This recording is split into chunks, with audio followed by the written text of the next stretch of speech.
Just got out of my mikveh, getting ready for Shabbos here in Yerushalayim, the holy city. And just, it's been an unbelievable experience to be in Eretz HaKodesh, in what you would call maybe the hardest of times, but on the other hand, it's like the greatest of times, because as I said, the Jews are like grapes, you know. When you squeeze them, you get the wine. And no matter what kind of Jew you talk to these days, everyone just seems to be shining and flowing forth. We're a pretty weird nation. You know, I don't think we'd know what to do with ourselves if things went well internationally for us. We're used to being pressed and used to being, you know, in stupid situations that make no sense to any American who was raised in the land of the free and the home of the brave. But nevertheless, the Jewish people are shining, and it's demise right now. I can't figure out why we're saying Tachanun, because it feels like Chol Hamoed. But it's just amazing. I can't remember a vacation. It's called demise if you don't know what it's about. But it's when all the yeshivas are on break. But the thing is, the whole country's on break. So there's just a lot of joy on the streets, and we've had so many beautiful interactions all over the country. Everyone just doesn't seem to care who you are, what you look like, or anything. Just a lot of connective interactions. So it's been great. Anyway, but this week's Parsha says something amazing, and in a not so famous part, and then in a very famous part. And that is that it says, the very beginning of it says, this Parsha is called Ekev, and Ekev means, you know, it's kind of a, if you do this, then you get that. So, and what it's saying is, this will be the reward for keeping Torah. Keeping Torah is no small deal, you know, it's not easy to keep Torah. And it's saying, if you keep the Torah, then what do you get? Ready for this? I'm going to read this in English. You will be safe, multiply, you'll get a blessed fruit of the womb. Yeah, you've heard of fruit of the loom? This is fruit of the womb. You'll get, meaning you'll have kids, and the fruit of your land is going to be good. Your grain, your wine, and your oil, and the offspring of your cattle and your goats. Yeah, okay. Sounds great. I don't think that sounds very exciting to anybody at all. And later, there's a part where the very, very famous one is V'haya im Shema is this week's Parsha. The second paragraph of Shema is in this week's Parsha. V'haya im Shema. And it says, like, im Shema, if you listen to the commandments, guess what you get? So what you get is v'ahalta v'savata. Yeah, you will be satisfied. That's what you'll get. You'll eat and you'll be satisfied. So I don't know why it's not promising Italian sports cars or something else, you know, exciting like that. But basically, you'll be all right. You know, the Torah is clearly setting things up as an incentive here. There's like this incentive. But it sounds like maybe it's an ancient incentive where like everything was basically war-torn and like you never knew if you were going to live or die. You didn't know if you were going to eat or starve, be killed or have tranquility. Was maybe some, you know, maybe life was more cruel than it is today, but because it's not so cruel today, it's hard to see that you're not going to like starve to death as a reward. This same Parsha though talks about you getting fat in the land though, as it says here in the margin, the lure of prosperity. Be careful of prosperity. It says, take care lest you forget Hashem your God by not observing His commandments. His ordinance decrees that I command you today, lest you eat and be satisfied, and you build good houses and settle in your cattle, and your sheep shall and goats shall increase, and you will increase silver and gold for yourselves, and everything you will have will increase. And your heart will become haughty, and you forget Hashem, who took you out of Egypt and led you through this awesome wilderness. And later it says the famous line, Koichi v'oitzim yodi asa es achayil. That asali es achayil. That it was through my strength, the strength of my hands, that I got all this greatness. Meaning, you're not even going to do well if you got all the stuff you wish you had. It's not going to be good for you, which is like, pretty crazy. Hey, what's with the frame of my YouTube live over here? Got the hot water heater and the chair I'm giving my daughter, giving back to my daughter. It's not even going to be good for you.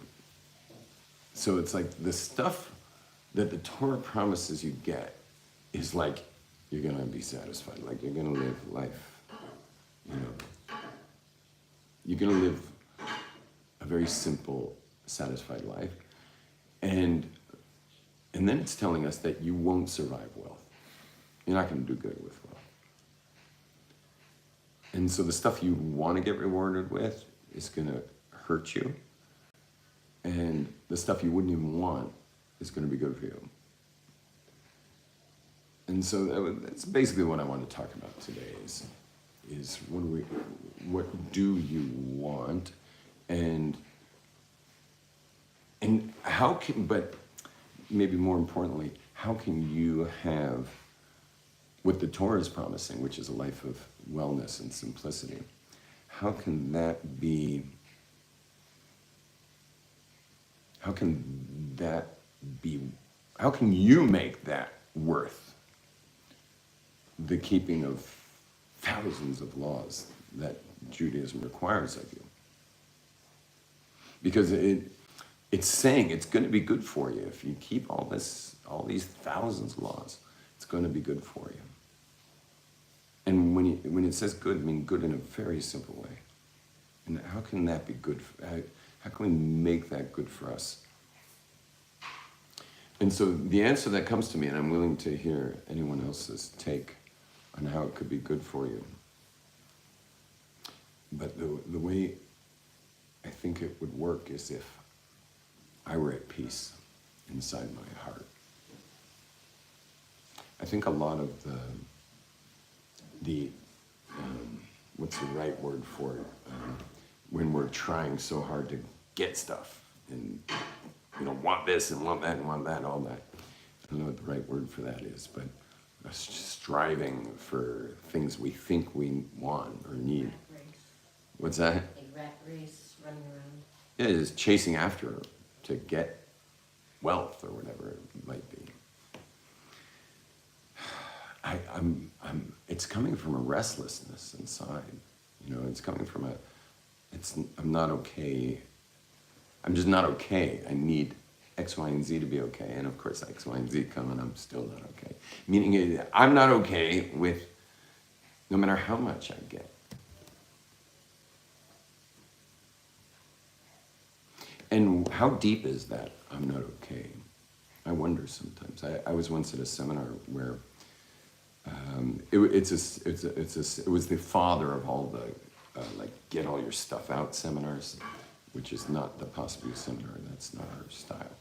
But I was at the father of them all. It was called the Call of the Shofar, and like your cry, your voice was the call. And because I'm big into seminars and personal growth and run my own seminar, I went deeper than probably any of the 30 participants there. I mean, it was so intense that the man who they invited, who had 40 years in that kind of work, and they invited this Gentile man to come to Israel and see what they're doing, like to watch their work, just to see maybe if he approves of it or if he has any suggestions in how they're doing it, because they basically took a, a Gentile, a non-Jewish seminar called New Warriors, a men's seminar. And they made it Jewish. And anyway, so I cried so intensely. I've never, ever had a cry like that. And it was so intense that the man who was coming to just watch, he came up to me after I was just in fetal position and just like, gone. And my screams were so intense that in the back of my mind, I was thinking that I will not be able to speak for the next month screaming like this. But it was the opposite. It was actually massaging my voice. And what the scream was my birth. It was me having become separated from my mother. That was the scream, and it actually massaged my voice. It was a high-pitched scream. And it was me leaving my mother. It was funny, I came home from this weekend where we didn't have phones, we didn't have watches, we didn't even know where we were. We were brought at night, and they had covered the windows of the bus, so we wouldn't even have an idea where we were. Like, they took away all bearings, all stability that we called stability, so that we would melt. And I remember afterwards I came home and I literally cried in my wife's arms, and she was just like, "Oh my gosh, what did they do to this guy? Like, where's my man?" I got this crying little boy, but I promised her that this would be a temporary thing. Anyway, what happened was, for the next 3 months, I didn't surf, I didn't mountain bike, I didn't, drink my craft beer. I didn't need the exhilaration of speaking, like personal, like standing in front of crowds and speaking, which is, as you know, I never prepare my classes, and part of the reason why I never prepare my class, it's only maybe a 5% part, but there's a part of it that's the thrill of being in front of a couple hundred people and nailing it, in that spot. Anyway, my audience is getting larger in my home now. I've got my wife and daughter listening. For 3 months, I didn't need anything other than just being simple in my heart and just like the Torah promises, inner peace. So could it be that the Torah is really telling us, like, keep my Torah and get inner peace. Keep my Torah and have shalvus hanefesh, inner tranquility. Is that really what the Torah is saying? Because it's certainly warning against chasing after stuff, chasing after wealth and stuff,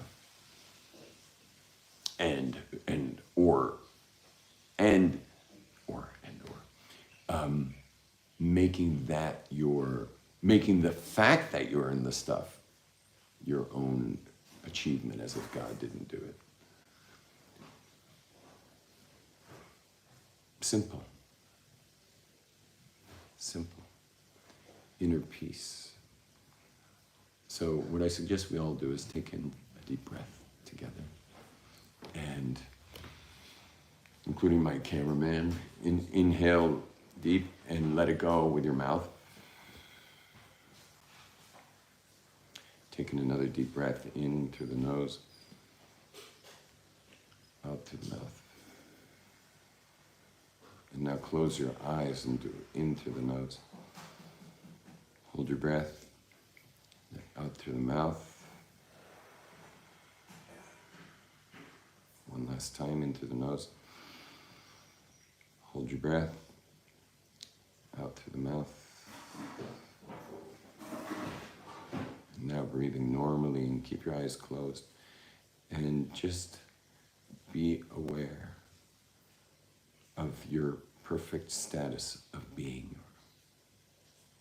Not chasing, not inner frustration, not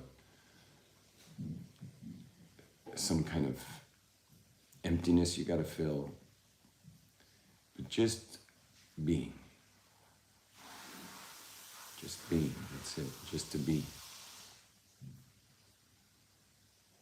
And being with Hashem and recognizing the blessing of your simple holdings, which may be a little money in the bank, or not, or some food on the table. Just being at peace.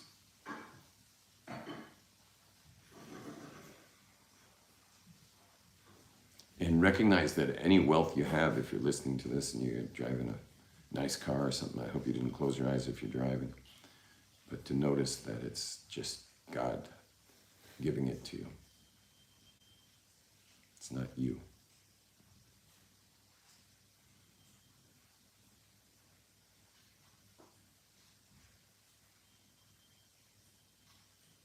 Just have that peace. And that peace is what God's offering. Simple. Make that the good you're after. Make that what you're really after. You can open your eyes. Go after that. Go after the peace. Peace in your heart. Good Shabbos.